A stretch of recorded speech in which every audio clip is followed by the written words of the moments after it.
pesado.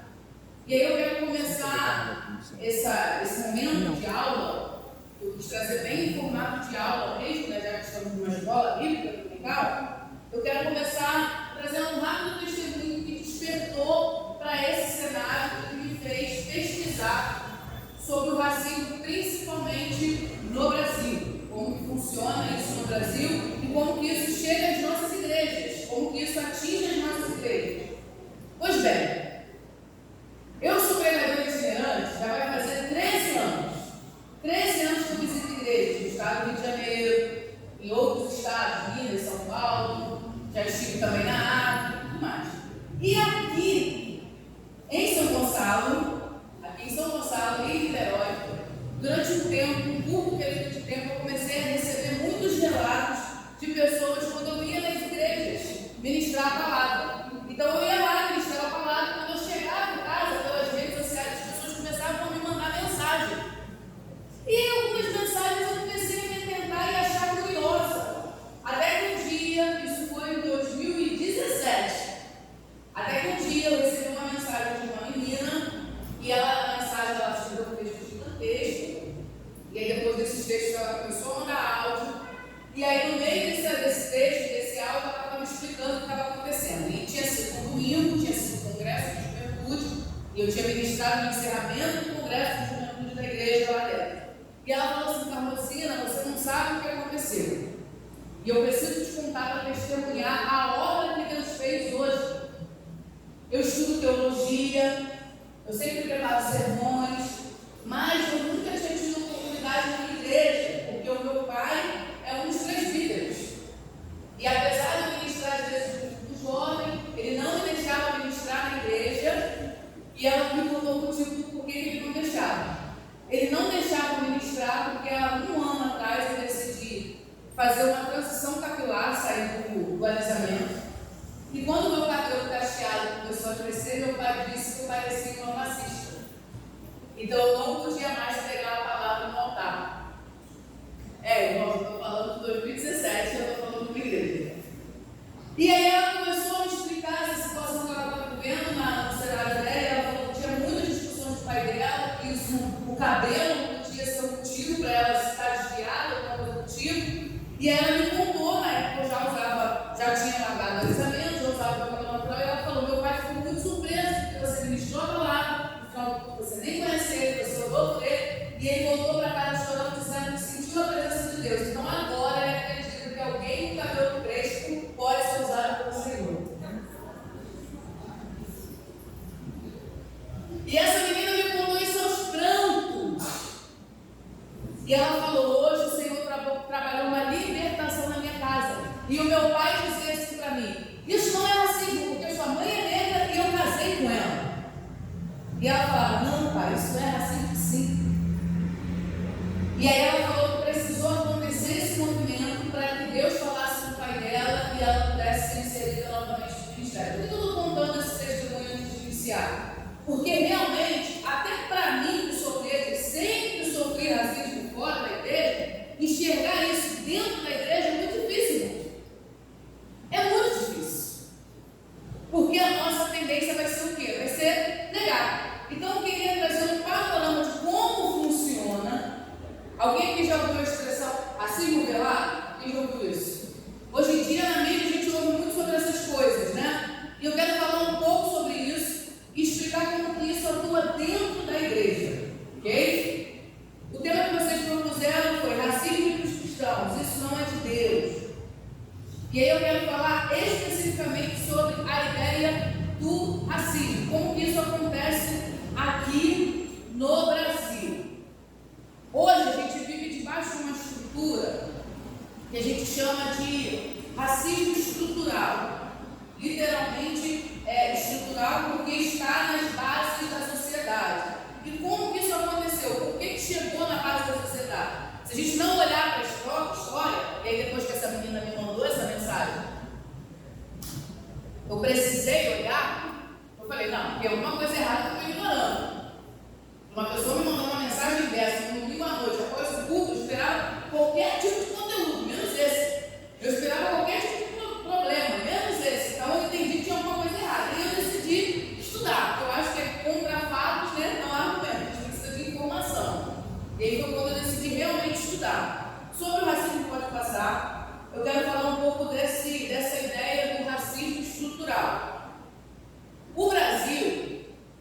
ele foi o último país a abolir a escravidão no continente americano. Isso foi em 1888. Ou seja, agora em 2023, só tem 135 anos que a gente não tem mais escravizados no Brasil. Isso significa que se eu tivesse uma bisavó, ela teria sido escrava. Ou seja, há 3 gerações atrás. Parece uma coisa de livro de história muito antigo, mas 135 anos não é muito longe, irmão. Esses dias eu estava vendo uma reportagem do Pelé, que morreu, e aí mostraram a mãe dele que tem 100 anos. Ou seja, ela quase pegou a escravidão e pegou uma geração que foi liberta da escravidão. Os pais dela, por exemplo. Então, não é uma coisa muito distante da nossa realidade agora. Parece que está muito longe, mas não é. Para nós ainda está um pouco mais distante. Em 2019 eu estive 2 vezes em Moçambique e lá só tinha 40 anos que eles tinham deixado de ser escravos. Eu lá conheci pessoas que de fato foram escravizadas e que tinham sido libertas. Então aqui para nós parece que tem muito tempo, mas não tem. Tem apenas 135 anos. Ok, e aonde que essa informação nos alcança nos dias atuais, agora, 2023? Por que isso é importante para a gente agora? Porque quando a lei de fato foi assinada a lei da abolição, algumas leis já tinham sido assinadas antes, como a lei do banho livre, a lei do sexo agenado, ou seja, a pessoa era liberta por 60 anos, apesar da grande maioria não viver isso tudo, e aqueles que tinham filhos, os filhos já nasciam libertos. Pois bem, quando veio a lei que aboliu de uma vez todas as escravidão, ela deixou uma lacuna. E qual foi a lacuna? 1.500.000 pessoas negras inseridas na sociedade. Agora vocês não são mais escravos, vocês estão livres, podem ir. Mas vai para onde? Trabalhar com o quê?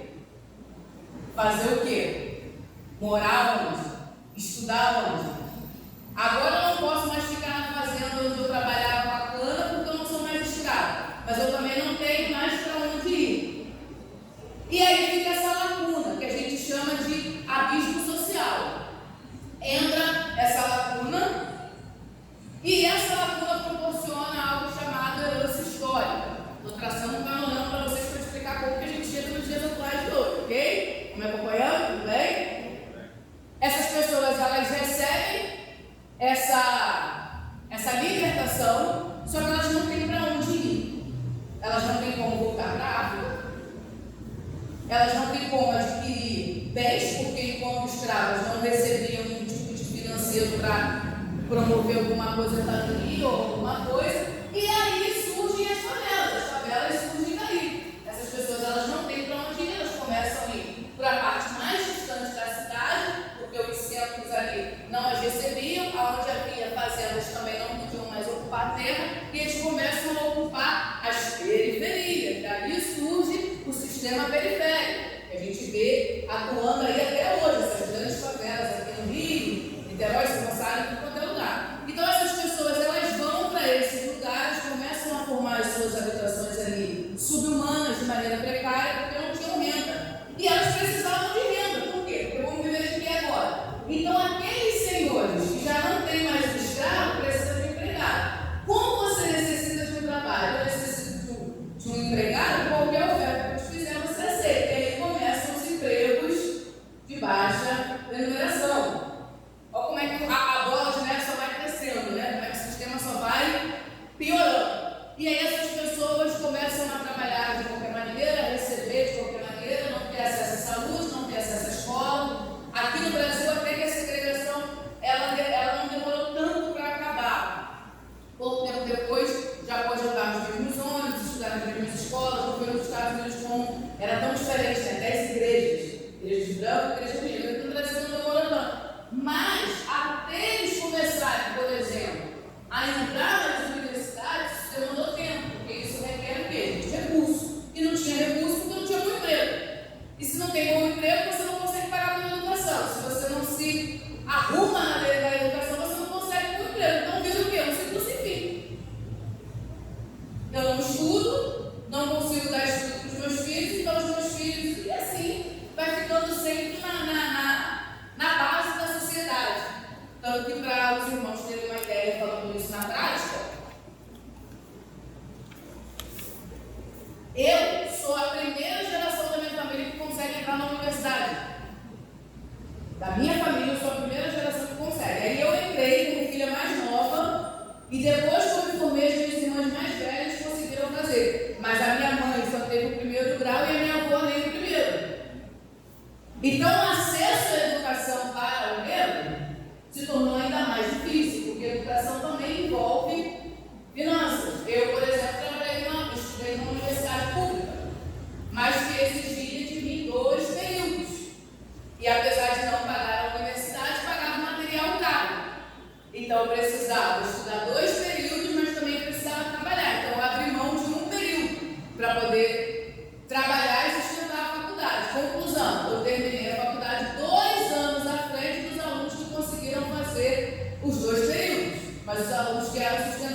pelos seus pais, que conseguiam arcar com o material e tinham tempo para estudar. Entende como isso lança uma lacuna? Aí com certeza você já pensou no exemplo do fulano. O fulano é filho da empregada, se matou de estudar e passou em medicina. Isso é questão de se empenhar, de correr atrás.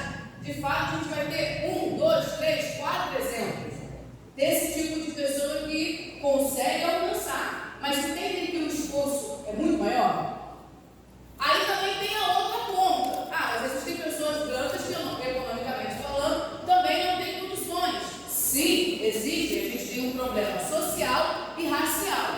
A grande questão é que o problema social atinge mais pessoas de cor negra justamente pela maneira como a sociedade se formou. Então a gente vai ter uma minoria branca que tem questões sociais e por isso tem dificuldade de acessar os grandes cargos, mas a grande maioria vai ser negra por conta dessa herança histórica. Quando a gente fala de herança histórica, é exatamente isso. Essas pessoas saindo do cenário escravizado sem ter nenhum tipo de estrutura, vou ficar aqui no meio assim, para filmar direito. Sem ter nenhum tipo de estrutura para começar a se organizar socialmente. E aí vira a exceção. Por exemplo, a gente tem um homem que se destacou no meio judiciário, Joaquim Tava, inclusive virou notícia quando se tornou juiz, porque foi o primeiro naquela instância negro. E ele é adotado. Então a família branca que o adotou tinha poder econômico para formar ele nessa situação. Pois bem, tudo isso eu estou falando para vocês, só para vocês entenderem como que as estruturas se tornaram racistas. Como que a estrutura se tornou racista. Pode passar? E aí a gente chega nesse cenário chamado abismo social. Por quê?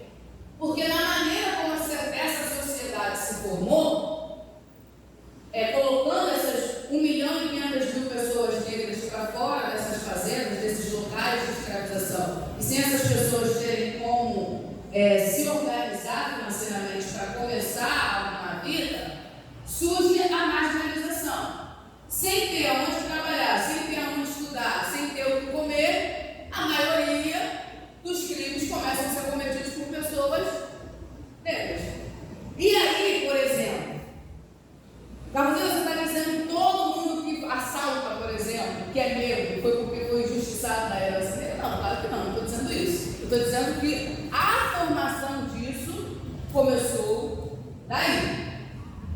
E esse abismo social que a gente vê em diversas instâncias, ele foi sendo quebrado nos últimos anos. Quando eu digo abismo social, eu digo, por exemplo, nos aeroportos, quando a gente não vê muitas pessoas negras porque não tem acesso à viagem. Nos grandes restaurantes, ou no shopping. Hoje em dia isso está acabando. Mas se a gente for há uma década atrás, era de fato um abismo social mesmo. Tinha lugares que a gente não ia ver pessoas negras por falta de poder aquisitivo por conta da herança.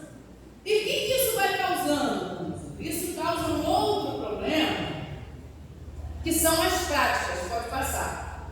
Com todo esse contexto histórico que se formou aqui no Brasil por conta de como foi a abolição da escravatura, começam práticas conscientes ou inconscientes de pequenos racismos por conta da diferença que o abismo social provocou. Vou dar exemplos de práticas conscientes e inconscientes. Quem já viveu sabe, você está num ambiente de uma loja, por exemplo, escolhendo algum tipo de produto. Na loja o uniforme é vermelho, você está de camisa azul. Você está lá comprando como qualquer outro consumidor. Entra alguém nessa loja, começa a procurar também um produto, de repente essa pessoa vira para você e fala: você trabalha aqui? Aí você fala: não trabalho. Dá para ver que eu não trabalho. O uniforme é vermelho e eu estou de azul. Mas por que automaticamente na cabeça dessa pessoa, de maneira consciente ou inconsciente, ela deduz que eu trabalho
Só que ele era palestrante. E detalhe, nós temos, eu fiquei pensando, somente o cabelo e a cor fez com que ele deduzisse que era um morador de rua. Por quê? Porque a grande maioria dos moradores de rua, ainda hoje, 135 anos depois, é de pessoas pretas. Mas você está dizendo que não tem nenhum branco morando na rua? Eu não estou dizendo isso, eu estou falando de maioria. Porque senão a gente começa a falar dos pequenos exemplos. E vai ter os pequenos exemplos, e glória a Deus por isso. Mas a sociedade no macro não funciona de pequenos exemplos. Então, as práticas conscientes ou inconscientes são práticas que a gente leva reproduzindo na fala, no comportamento, no olhar, na fala, no comportamento, no olhar, dando continuidade a essa estrutura racista, aonde os negros vão estar na base e os brancos vão estar no topo. Quem está me acompanhando aqui? Conseguiram me entender? Certo? Pois bem, dentro dessas práticas conscientes e inconscientes, vou dar um exemplo da indústria da beleza.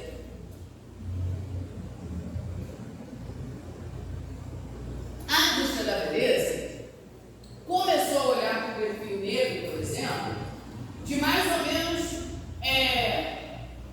acho que não chega nem a 15 anos para cá. Vou falar de 10 anos. De 10 anos para cá. Começou a olhar. Desde então, nós tínhamos uma indústria, não só da cosmética, mas uma indústria como um todo, majoritariamente branca, mas principalmente do cosmético. Então você passou aí só a sua vida inteira vendo um perfil de beleza estampado nos outdoors, nos fotos, em todos os lugares, branco.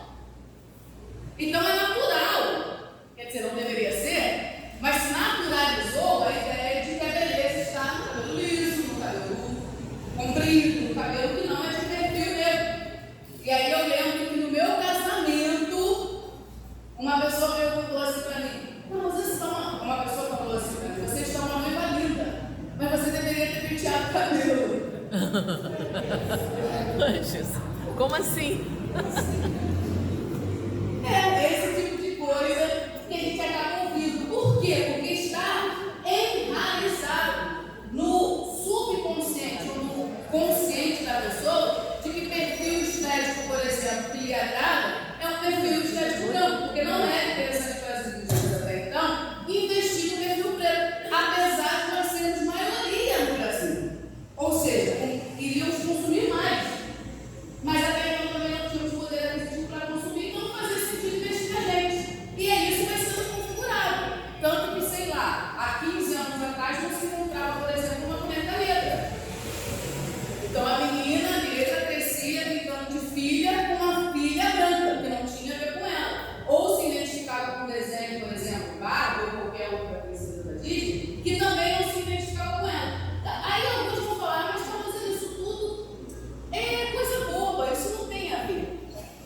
Na verdade tem, e eu estou chegando, estou construindo esse raciocínio para chegar onde eu quero chegar,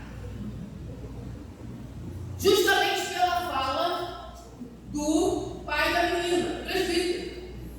Porque ele ainda teve coragem de falar para ela o que achava. Muitos acham que vão guardar para si. Mas bem verdade é que alguns vão deixar de convidar ou de abrir uma porta porque pensam igual ele pensa, só não tem coragem de verbalizar.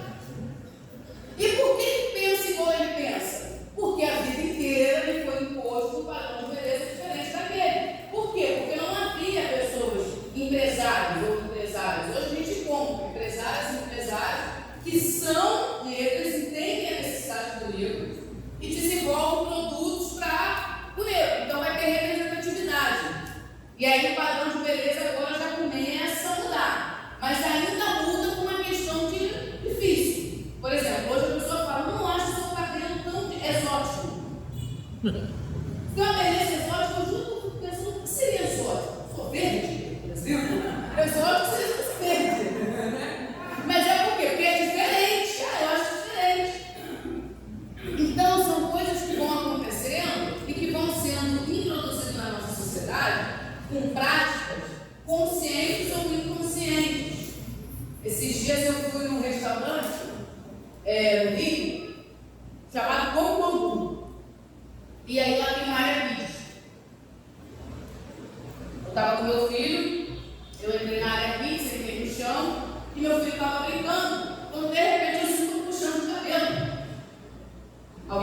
cabelo. Quando eu olhei para trás, isso foi dezembro de 2022.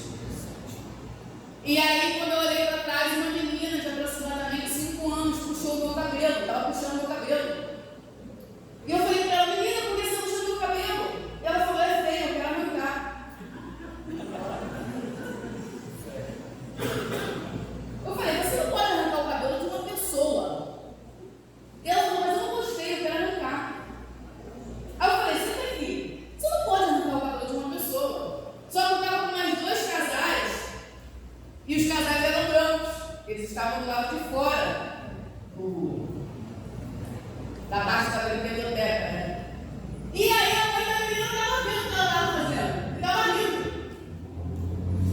E um dos casais que estava comigo estava perto dela e falou: você é a mãe dela? Aí ela falou: sou, minha filha é assim, ela vê uma coisa diferente, ela é explosiva. Não é explosiva que ela falou, não, ela é enérgica. E aí a minha amiga, que perguntou se era mãe, falou assim: Carla, você é a mãe dela, está aqui. E a mulher não sabia onde enfiar a cara, porque não sabia que a menina me conhecia e estava junto. E eu falei: você pode deixar sua filha agredir uma pessoa? Isso é um cabelo? Então, esse tipo de situação, de práticas, conscientes ou inconscientes, quando você chega no ambiente e automaticamente a pessoa negra que você espera que seja que está trabalhando, ou quando você está andando numa rua e vem algum homem negro, por exemplo, e você atravessa porque automaticamente você diz que ele vai te assaltar, ou coisas desse tipo, é consequência da marginalização, resultado da herança histórica, onde os negros ficaram sempre abaixo. E aí isso reflete nessas práticas conscientes ou inconscientes. Eu poderia ficar o dia inteiro falando de práticas conscientes e inconscientes para os irmãos. Coisas pequenas que acontecem, mas que ferem porque estão enraizadas pelo racismo. Eu fui viajar para Belém do Pará, estava na fila com todo mundo, com a minha mala, e aí a moça veio fazer um check-in na fila para acelerar o processo. E aí todo mundo era parado e perguntava sua identidade, a pessoa entregava a identidade. Aí na minha vez ela falou: você está guardando lugar para alguém? Aí eu falei: achei que o espírito fosse identidade. Ela: não é identidade dos passageiros. Eu falei: não, eu falei a mesma passagem, que a pessoa da frente e a pessoa. E por que esse tipo de coisa continua acontecendo, esse tipo de prática continua acontecendo, e a gente se escandaliza? A gente se escandaliza com esse tipo de prática. A gente fala: nossa, mas que absurdo está acontecendo, que coisa horrível. Mas nós que nos escandalizamos com esse tipo de prática somos as mesmas pessoas que fazemos piadas do tipo: negro, quando não faz vergonha na cara, vai na saída, não disse? Que pretice! Que esteletice o ambiente! Esse dia eu estava num lugar e o pastor pregando e disse assim: poxa, logo na minha vez a gente ficou preta. Achando que era piada. Então, essas práticas que eu chamo de consciente ou inconsciente, pode passar, estão embutidas na sociedade. E elas estão em falas, situações e costumes. Deus. Pode passar, por favor? Deus. Estão embutidos em falas, hábitos, situações e costumes, que vai existir na sociedade uma autoanálise para que isso comece a acabar, e principalmente para que a gente comece a parar de reproduzir isso nos nossos filhos, porque isso causa cada vez mais esse abismo social. Então, hábitos como esse de deduzir que quem está trabalhando sempre são pessoas negras, falas como essa, perguntas de certa forma, perguntas que não cabem, né? Você pode até perceber que a pessoa não formulou com malícia, mas que ela está pressupondo julgamentos em cima daquela situação. Todas essas questões, né, situações e costumes, elas precisam ser analisadas. Por quê? Porque senão a gente continua produzindo esse tipo de comportamento. E aí, Carlos, dentro da igreja, como é que isso vai funcionar dentro da igreja? Já vou chegar lá. Pode passar. Um dos fatores sociais que é muito forte lá fora e que vai acabar refletindo aqui dentro é a naturalização e o incômodo da presença.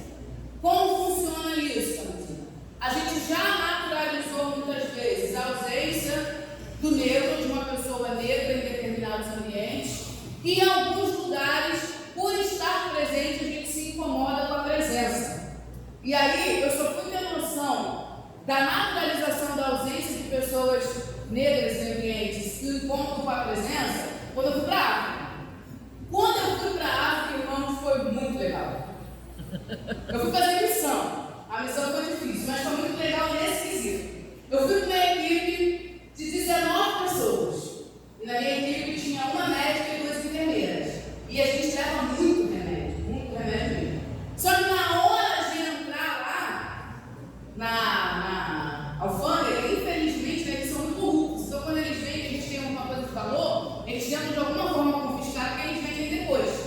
E aí, quando a gente estava preparando para embarcar, a médica falou assim: Carmosina, você vai levar todos os remédios da viagem, porque eu não quero essa responsabilidade. Ela falou: vai comigo, eu já fui para a África algumas vezes. Você vai levar.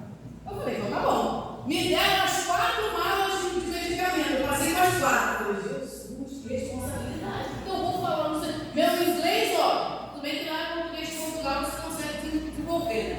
Mas meu inglês, se me pararem, eu tô. Não sei o que eu vou fazer, mas vai na frente, sim. E fomos para a viagem, chegamos na alfândega. Quando eu passei, cara, a médica parada com as malas de roupa, a enfermeira parada com as malas de roupa, e eu vi com a minha irmã. Quando eu cheguei, a menina do check-in falou assim: você não precisar de apresentação, seja muito bem-vinda de volta, pode entrar. Eu falei: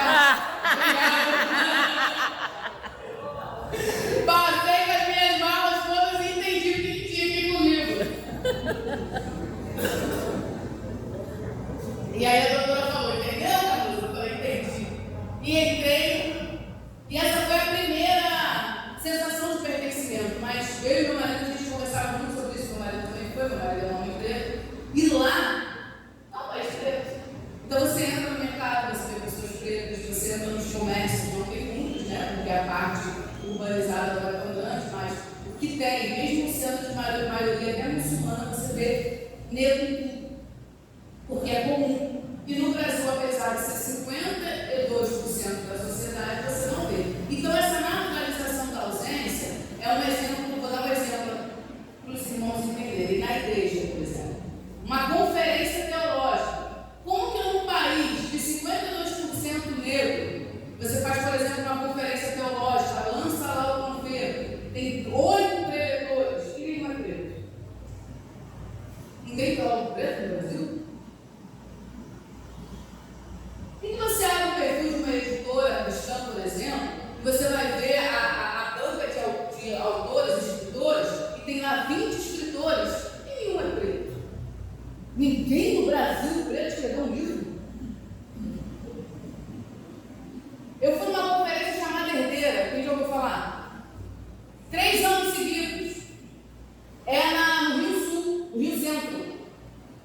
Rio Centro cabe, sei lá, 20 mil pessoas. O público era de maioria preta, mas eu nunca vi uma mulher preta falar lá. Você não tem nenhuma mulher preta que consiga falar lá? Ninguém é tão bom assim para falar. E a gente entra e sai desse tipo de evento e não percebe a ausência. E qual é o incômodo da presença?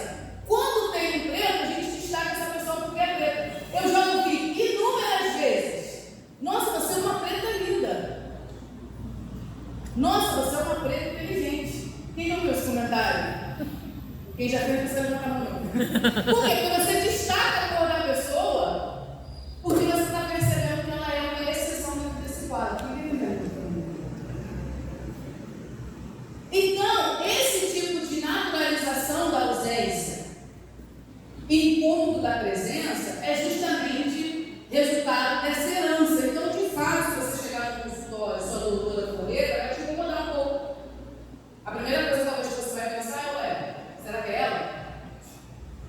Na minha casa, por exemplo, isso acontece só sempre. Tudo que eu peço na minha casa, as pessoas vão me entregar. Quando elas chegam, elas perguntam: então, é a senhora que mora aqui? Cadê a moça que mora aqui? Por quê? Porque já está acostumada a chegar nas casas e a negra ser empregada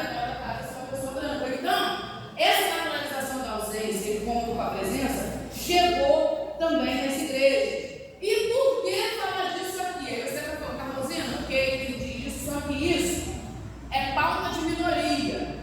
Isso é assunto para a esquerda progressista. Vocês não vão ouvir isso demais. Por quê? Porque tem diversas causas e coisas que a gente permite que o mundo tome da gente.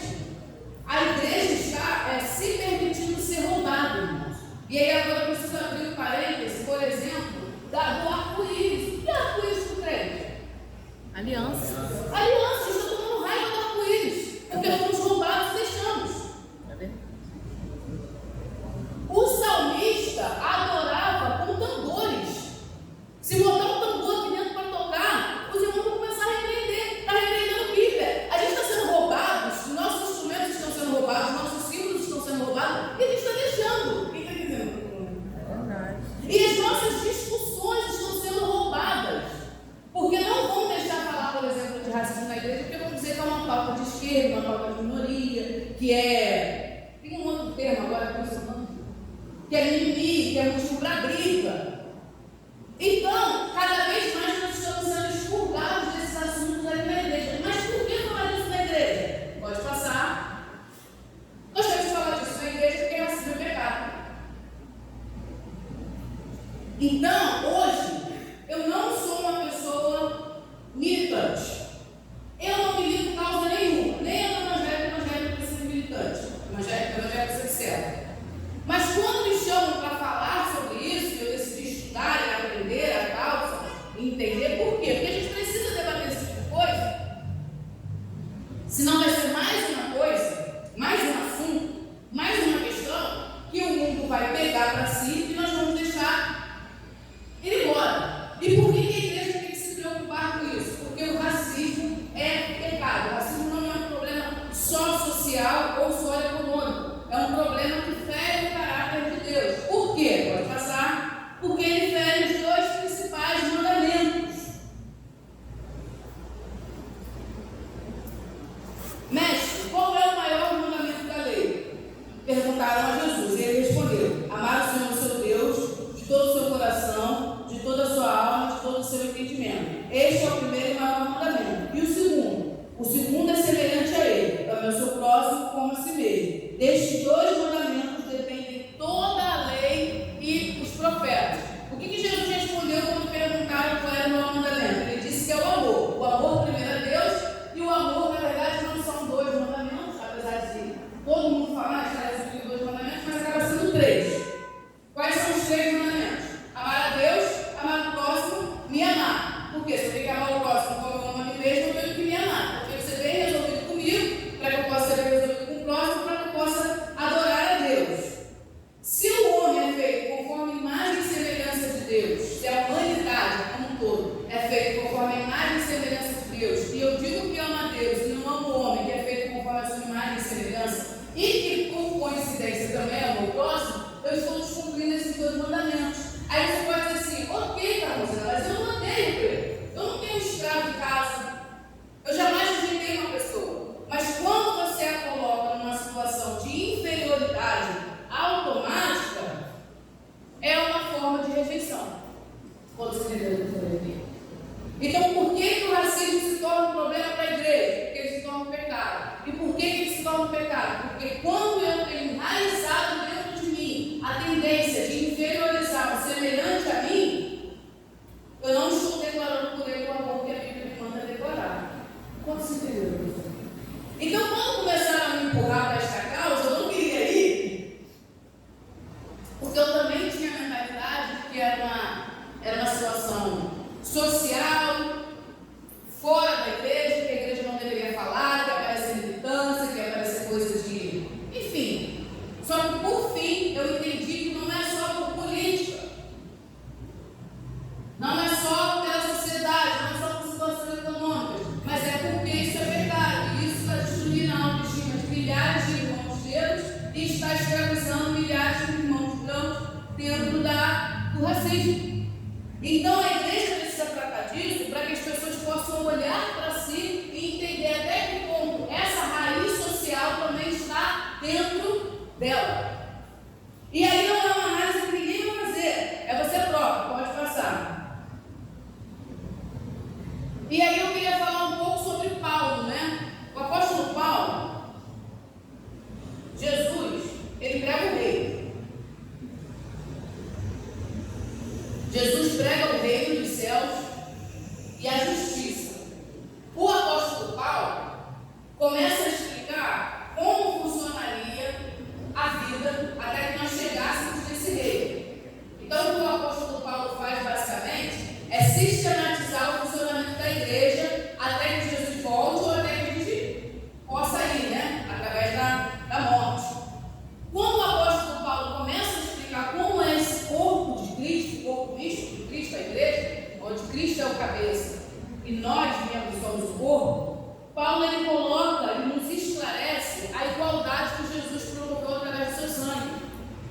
E ele diz assim, Gálatas capítulo 3, versículo 27 e versículo 28. Porque todos quantos fostes batizados em Cristo, já vos revestistes de Cristo. Nisto não há nem judeu, nem grego, nem servo, nem livre, nem macho, nem fêmea, porque todos vós sois um em Cristo Jesus. Paulo pega os maiores abismos sociais, raciais, econômicos do seu tempo: judeu e grego, escravo e livre, homem e mulher, e coloca todos em pé de igualdade, porque quem foi revestido de Cristo, Cristo foi revestido, tornamos um. E Paulo faz isso, e é interessante ver isso surgir de Paulo, porque Paulo era homem, judeu e romano.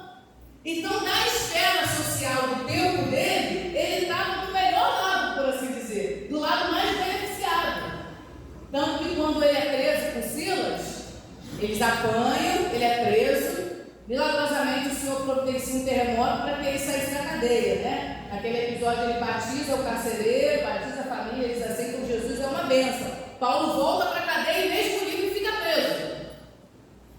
E aí de manhã os magistrados falam para ele assim, manda soltar Paulo. Ele fala, não vai me soltar não, agora tem que vir aqui se desculpar comigo porque eu quero um julgamento justo.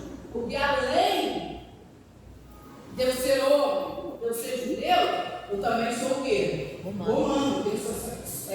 Tenho cidadania romana. Então você não pode me tratar de qualquer jeito. Paulo na sociedade dele estava bem. Se Paulo vivesse hoje, ia ser tipo esse pessoal que vem cidadania europeia, não precisa de clicar toda hora, precisa de passaporte, precisa, não precisa de visto, entra, sai, vai, o que quiser. Paulo tinha essa facilidade, mas mesmo tendo consciência social do lugar que ele estava, ele entendia que a partir do momento que foi revestido do sangue de Cristo, ele se tornou iguais a todos. Por isso que nas suas cartas ele começa impactando a sociedade naquele tempo, porque ao invés de usar o termo diáconos, que é diácono, servo, ele usava duros. Ele dizia, eu sou escravo de vocês, não sou apenas servo, mas eu me dou pela causa, porque eu considero meu irmão não só igual a mim, mas superior a mim. O Evangelho de Cristo, quando veio à mente de Paulo, o regenerou como um todo, inclusive na sua consciência social. Então Paulo coloca todos os irmãos no mesmo lugar. E aí agora eu quero falar do próprio Jesus, por exemplo, de Paulo não servia. Jesus, no tempo dele, combateu o racismo. Pode passar para mim, por favor. Como assim? Uma das maiores situações de racismo que havia no tempo de Jesus era entre os samaritanos e os judeus. Por quê? Porque os samaritanos, eles eram um povo chamado mestiço. O samaritano, ele surgiu basicamente dos homens judeus que se afastavam da fé e cometiam um pecado na época de casar com mulheres de outras culturas. E esses filhos, metade judeu, metade gentil, eram chamados samaritanos.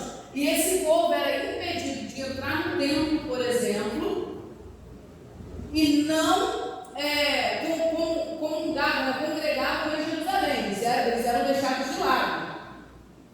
Pois bem, essa segregação racial que havia nesse tempo, o judeu se sentia superior ao samaritano e eles não se comunicavam, isso era claro. Tanto que uma das passagens que eu mais amo na minha vida, eu sempre falo isso, é João 4, porque ela começa dizendo assim, no versículo 4, que era necessário passar por Samaria. Na verdade não era, porque nenhum judeu passava por Samaria. Eles preferiam dar a volta do que passar por Samaria, justamente para não ter contato com o povo samaritano. Mas Jesus passa não só por Samaria, como senta no poço e conversa com esta mulher. Então naquele momento ele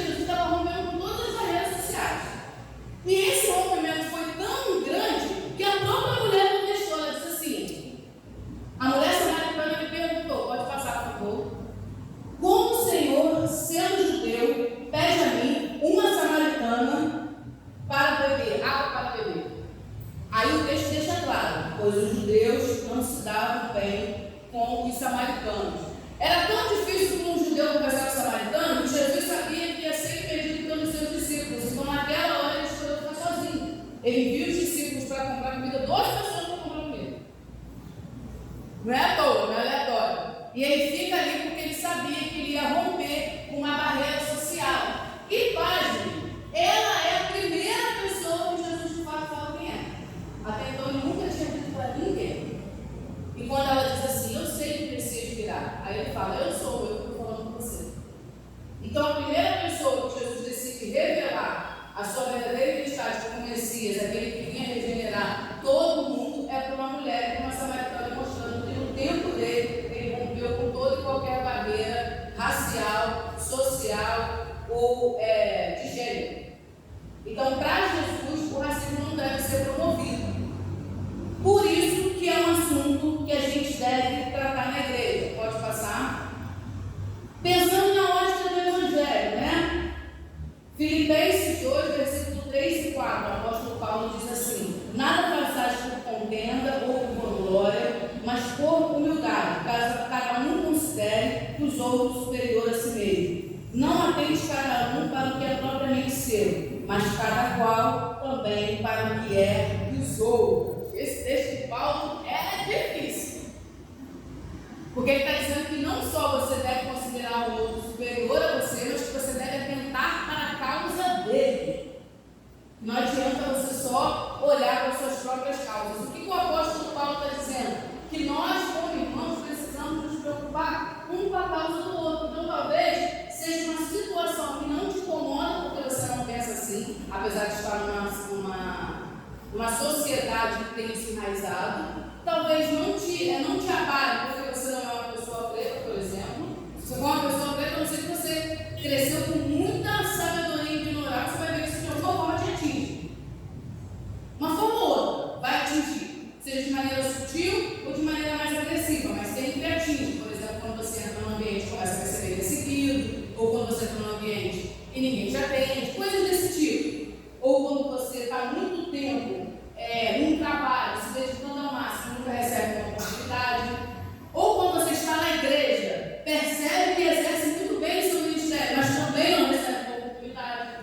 De alguma forma isso te atinge. Mas o que o apóstolo Paulo está dizendo é que mesmo que você não seja um atingido por essas questões, é um pecado, você não pode ignorar, porque cada irmão precisa cuidar da causa do outro. Então hoje eu ainda não sou idosa, por exemplo, mas eu preciso me atentar às necessidades dos idosos na casa do Senhor.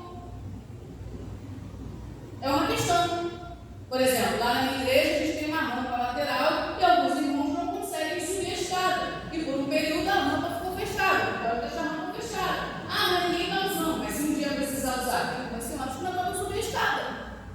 Eu preciso me atentar para a causa deles também. Ninguém está entendendo. Então não dá mais para ignorar certas causas e também não dá para deixar o mundo tomar conta delas.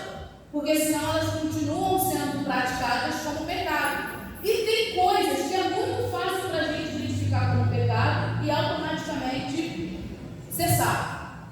Quer ver um exemplo? No mundo, os homens são o tempo todo hipersexualizados. Já reparou que nasce garotinho, menino, meu filho é menino, Gael.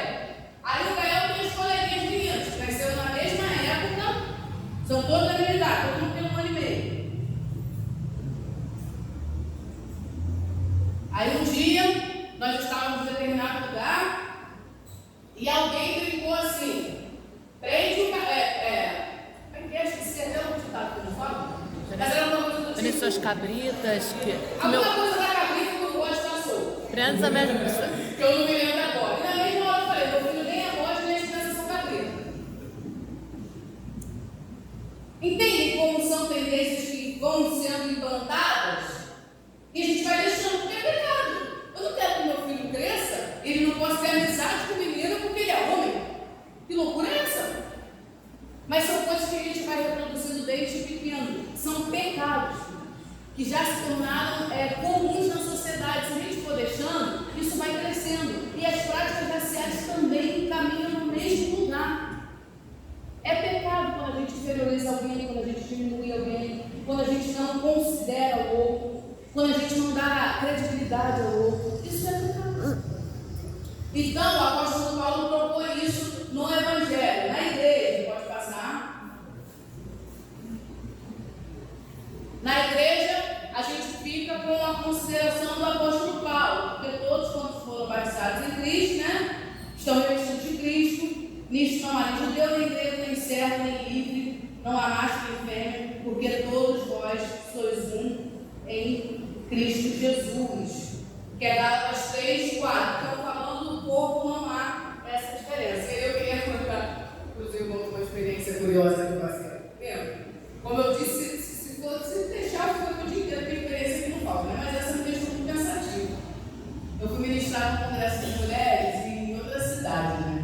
E aí eu cheguei lá, eu tive que ir dirigindo, acabou sendo uma viagem, porque era 2 horas e pouquinho daqui, foi eu e minha irmã.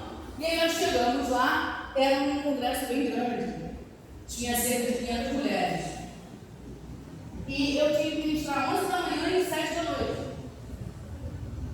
Como era longe, eu peguei um pouco de trânsito, eu tinha que ministrar 11 da manhã e eu cheguei às 11 horas, assim, estacionei o carro 11 horas e ponto. Então já estacionei, descendo, esbaforida, e aí a pastora que me convidou, veio me receber, ela falou: você vai ficar tranquila, já atrasou, ainda está no louvor, vale a pena você chegar, tomar um café, vem com calma. E aí a gente foi entrando, eu e minha irmã, e aí a gente tomou um café, conversamos, ela agora vamos pro tempo. Quando eu entrei no tempo, já tinha acabado o louvor, né? Estava naquele momento de se abraçar, e abraçar para mim. Eu sentei na primeira cadeira com a minha Bíblia na mão, com minha Bíblia no meu iPad, sentei na primeira cadeira, minha irmã sentou do meu lado. E aí, quando eu sentei, uma irmã se levantou e veio até mim. Uma irmã que já estava no congresso. Eu abri um sorriso para ela, ela abriu um sorriso para mim. Ela se abaixou para o meu ouvido e falou assim: você é a moça que está vendendo o almoço? Aí eu pensei, eu falei, gente, não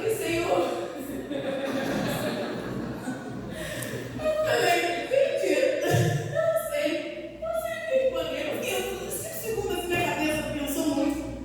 E eu falei: pai do Senhor, irmão, não sou eu, né? Daqui a pouco eu procuro quem é e te falo. Ela: não, é você é igualzinha. Eu falei: não, mas você vai almoçar agora, nesse momento, na hora da palavra? Ela falou: não, é porque tem muita gente, eu já queria comprar para adiantar logo. Eu falei: tá bom, pode deixar que eu vou resolver essa situação. E ela saiu, sentou no lugar dela, passou 1 segundo, a pastora me chamou. Aí eu subi e falei: bom dia, irmão, da paz de São Jesus, bem. Quem é a moça que está vendendo o almoço? E a moça fez assim com a mão, e de fato as únicas 2 pretas de trança que tinha na mente era eu e ela. 500 mulheres. Era eu e a menina. E eu entendi tudo, não falei mais nada. Então, na cabeça daquela mulher, não podia, né? Como que era ela que ia pregar? E o mais bizarro de tudo, mas é que depois ela não se explicou. Teria problema eu estar vendendo o almoço? Não, inclusive se você for ali na minha igreja dia de ceia, que a gente vende o almoço, quem vai estar vendendo sou eu. Isso vai ser a moça. Você é a moça que vai estar vendendo o almoço, não tem problema. O problema é sempre na nossa cabeça ter formatado esse tipo de lugar. Porque no momento que uma pessoa que eu ia pregar, se todo mundo perfil era de quem ia pregar, ela estava muito adorada. Era um sinalzinho sutil, mas era. Minha Bíblia é bem dourada, melhor. Gosto da estrela aqui. Então, esse tipo de coisa continua acontecendo e a gente não percebe. E aí a pergunta que não quer calar, né? Essa pergunta ela deve ser feita para preto, para branco, para todo tipo de pessoa. Eu sou racista? Essa é uma pergunta que alguém pode te fazer e você automaticamente vai responder: claro que não. Porque tem várias coisas que a gente vai responder claro que não, irmãos. Tem pecado que é muito fácil de identificar. Todo mundo sabe quem é, por exemplo, o irmão e a irmã da fofoca da igreja. Todo mundo sabe. Aqui não tem, por isso que ninguém sabe. Mas nas igrejas que tem, a gente sabe. E não, fulano é da confusão. Vamos lá no fulano tudo é estourado. Esse tipo de coisa a gente identifica. Agora, por exemplo, situações que corrompem o nosso eu interno são mais difíceis de ser percebidas e também de serem assumidas. Dificilmente você vai ver alguém confessar que é invejoso ou invejosa. Dificilmente. Ah, eu sou invejoso, eu tenho inveja. Não confessa. E olha que tem exemplo na Bíblia, que Asaf falou claramente: eu estou com inveja do pessoal lá. Estou com inveja, revoltada. Asaf veio vindo para a igreja revoltado. Aí quando entrou no templo, se converteu de novo, melhorou. Mas dificilmente alguém assume que é invejoso, dificilmente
Então, existe essa necessidade desse autoexame. Pode passar, por favor. E aí eu lembro, né, que o apóstolo Paulo escreveu na primeira carta aos Coríntios, capítulo 11, versículo 28. Muito provavelmente, assim como eu na minha igreja, os irmãos também ouvem esse texto todo mês, né? Todo mês na ceia a gente ouve isso. Examine-se, pois, o homem a si mesmo, e se coma deste pão e beba deste cálice. Essa fala de Jesus é uma fala perfeita, porque Jesus não dá autonomia a ninguém examinar o outro. E também não disse para ninguém não comer. Ele falou, não é para você não comer. E também não é para você analisar o outro. É para você a si mesmo olhar para dentro de si e entender até que ponto você compreendeu o que é esse pão e o que é esse cálice para participar de verdade dessa ceia. Então é um autoexame pessoal. Hoje, infelizmente, a maneira como tem sido tratado o racismo, e aí eu acho que todo extremo para entrar no equilíbrio ele vai na outra ponta. Hoje está pensando de maneira agressiva. Chegam a falar em racismo reverso. Tem como existir racismo reverso? Claro que não, né? Porque pessoas brancas não foram escravizadas por 300 anos. Não tem como. Por mais que a gente quisesse pagar o mal com mal, é impossível. Se a gente escravizasse pessoas brancas por 300 anos e depois introduzisse elas na sociedade pobre. Como isso não vai acontecer, não existe racismo reverso. Mas se tornou uma guerra de dedo na cara, de briga, de xingamento, de até exclusão. E não é assim que a gente vai resolver nenhum tipo de problema, irmãos. Nós cristãos resolvemos os nossos problemas com arrependimento e amor. É assim que o cristão resolve suas causas. Se arrependendo aos pés de Jesus, reconhecendo a sua miséria e amando ao próximo e amando a Deus. Então o mundo pegou essa causa para virar briga. E eles vão brigar. Porque eles querem brigar por qualquer coisa mesmo? Briga por qualquer coisa. Mas não é esse o nosso objetivo. Nosso objetivo não é entrar na briga, não é colocar o dedo no rosto de ninguém, até porque Deus não nos deu essa autonomia. E até porque não adianta. Isso vai ser um autoexame. E aí, eu lembro que em 2015, quando eu decidi que ia assumir o meu cabelo natural, eu cortei a cabeça, cortei o cabelo todo, fiquei careca e falei, agora eu vou deixar crescer natural. Minha mãe, mulher preta, falava assim, teu cabelo tá horrível.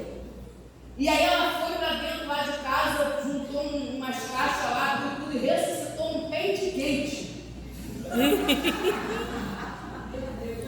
Veio tentando me resgatar com pente quente. E eu falei, mãe, a senhora tem noção que por décadas nós passamos a ferir a nossa cabeça com queima. Você quer me fazer uma queimadura para me encaixar no padrão de beleza? E aí eu fui trabalhando a consciência dela, porque era uma senhora, na época ela tinha 60 e poucos anos, hoje tem 72. E muito difícil para ela compreender que ela foi moldada a acreditar que as características próprias do ser humano são horríveis. Características próprias do ser humano. Seja nariz, seja boca, seja cabelo. E aí eu fui conversando com ela, conversando, deu certo. Hoje minha mãe tem o cabelo natural. E aí ela, esses dias, ela tirou a bolsa, tirou aqui, tirou o batom e tirou o penteado. E eu falei, muito melhor, meu irmão, do que um pente quente. Então, são situações que estão realmente dentro de nós, sejamos pretos, sejamos brancos, mas a gente vai precisar começar a fazer esse autoexame. Porque quando eu, por exemplo, digo que o cabelo de um irmão meu está horrível a pouco de nada, só porque não se parece com a pessoa que está na capa da montanha, eu estou dizendo que alguém que é imagem e semelhança de Deus não é imagem e semelhança de Deus, porque eu não acho Deus horrível. Então, parece que a gente não precisa tratar disso aqui, mas a gente precisa tratar disso aqui porque quando a gente ofende alguém, que é semelhança e imagem do nosso Deus, a gente ofende o próprio Deus. Então, isso não é uma pauta da igreja, isso é um pecado contra o nosso Senhor. E nós, como pessoas que conhecemos o Evangelho, temos acesso à palavra, vamos precisar fazer esse autoexame. Pode passar. E aí, para a gente já caminhar para o fim, primeira epístola de João, capítulo 1, versículo 9, diz assim: se confessarmos os nossos pecados, Ele é fiel e justo para nos perdoar os pecados e nos purificar de toda a injustiça. A A gente precisa fazer esse autoexame, entender por que a gente acha o que a gente pensa o que a gente pensa, que a gente se comporta da maneira que a gente se comporta, para que a gente possa, de fato, começar a repensar os nossos comportamentos em direção aos nossos irmãos. Como o apóstolo Paulo disse, que cada um cuide da causa do outro. Se você percebe, claro que é muito complicado, por exemplo, você colocar alguém ali por conta da cor da pele. É muito ruim. Mas se você conhece alguém, por exemplo, que tem a capacidade, que tem a estrutura, mas que não alcança certo lugar, que você percebe que é por causa da cor, você pode influenciar, influencie. Cuide da causa do outro. Se preocupe. Preocupe-se se sua igreja, o seu culto ou os lugares que você frequenta, nunca dá oportunidade para pessoas pretas. Alguma coisa está errada. Começa a notar. Mas é sempre coincidência? Vale a pena a gente questionar. E para terminar, gostaria de terminar com um texto bem polêmico. Salmo 51, versículo 7 diz assim: purifica-me com isopo e ficarei puro. Lava-me e ficarei mais branco do que a neve.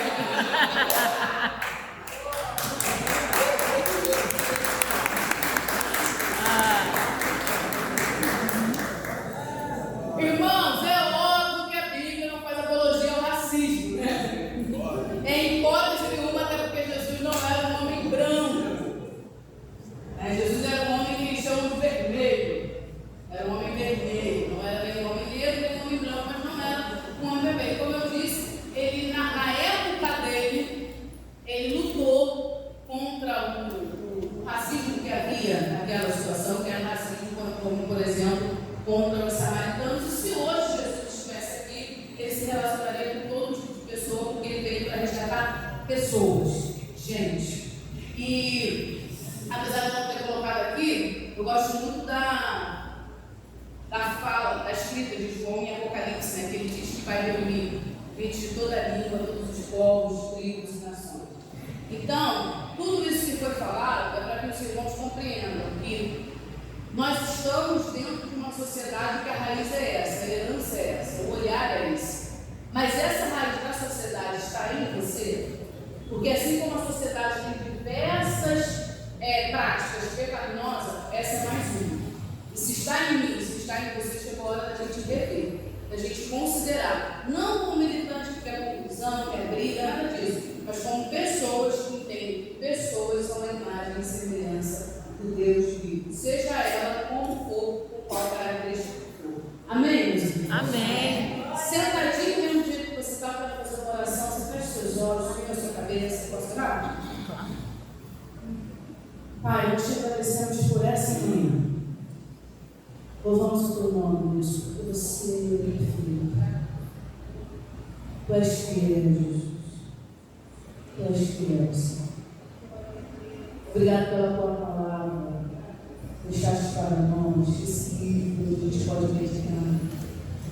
Obrigado, Jesus, porque não é mais sobre o sangue de Abraão, é sobre o teu sangue. Teu sangue que nos lava, que nos purifica, que nos une como família. Louvado e agradecido seja o teu nome, porque somos todos um. E a mão não pode dizer que o pé não é importante. O pé não pode dizer para a orelha que a orelha não é importante. Se porventura, Deus, enquanto falávamos aqui, alguém se viu neste lugar e precisa de cura, de transformação, lembro de um pai que Cristo operou uma obra tão grande e hoje ele tem uma filha negra, adotou uma criança negra, porque entendeu que precisava amar os negros como ama qualquer outra pessoa. Se alguém precisa dessa cura, dessa restauração, sejam pessoas pretas que foram diminuídas e hoje sofrem com algum tipo de inferiorização, de baixa autoestima, sejam pessoas brancas, não importa a nossa voz, a nossa força.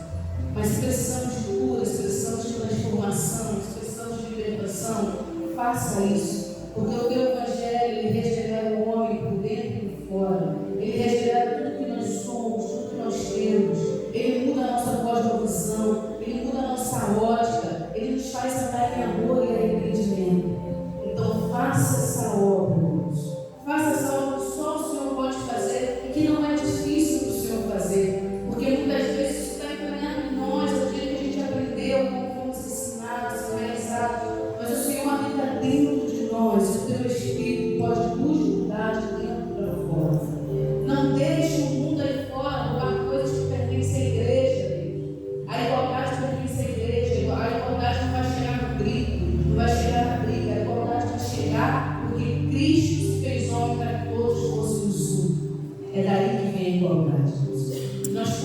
educação, Senhor, ensinar essa sociedade em amor, como se cuida do próximo, para que o teu nome verdadeiramente seja glorificado, em nome de Jesus. Amém. Amém.